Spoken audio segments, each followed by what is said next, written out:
long way we've come to Tipperary. We're looking at a project similar to ours in Ireland. The village recently got planning permission for their Ecovillage project. I'm the business manager of this Ecovillage development here at Cloughjordan in North Tipperary in Ireland. This is a stage whereby we're trying to turn out the greenfield area out there into a serviced site, 132 service site development. There's now 13 households from our project living in the village of Cloughjordan, 2-3 years before the project actually arrives in force. And they're already setting up shops in the main street. This is a main street that's been, over the last 20 years, really dying. Now, since we've moved here, there's a hardware store, there's my shop, coffee shops opening up. And who knows, there's a yoga class now, there's a dance class. Now there's other facets being brought in, to tiny little Cloughjordan. The house to the right of us is the pub that's being knocked for the entrance into the Ecovillage.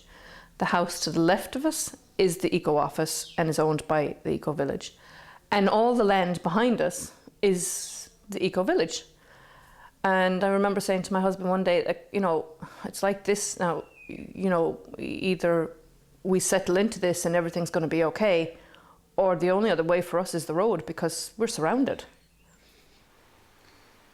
The issues that were raised by local people in Cloughjordan seem to be fairly universal when looking at new Ecovillage projects. So we identified a 67-acre farm that comes right into the main street of the village, so that the project connects right in, and we're actually turning what is a T-junction just now into a crossroads, which will allow complete just integration and access to the local community.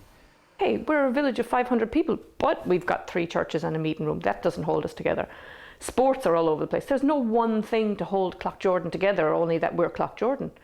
Whereas you've got this whole eco-village thing, whatever it is, holding you together, and you're all organised, and you could do anything to us. A lot of the concepts behind eco-villages are fairly radical ideas. Understandably, they bring up a lot of fear for people.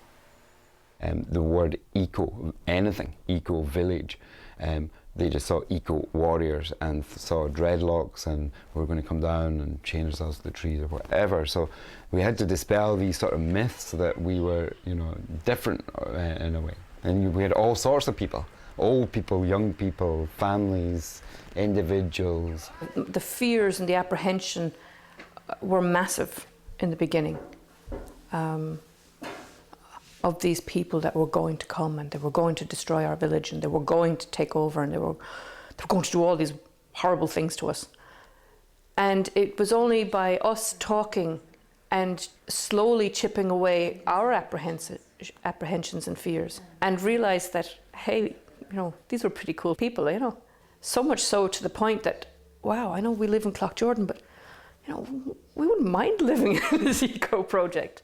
World economic circumstances have sort of caught up with this development, and everything that we were talking about 5 years ago and seemed to be a little bit lunatic are now all mainstream. It's all for mainstream discussion in the media. Sustainability, renewable energies, going back to the old ways of sharing skills, downsizing, less use of fossil fuels.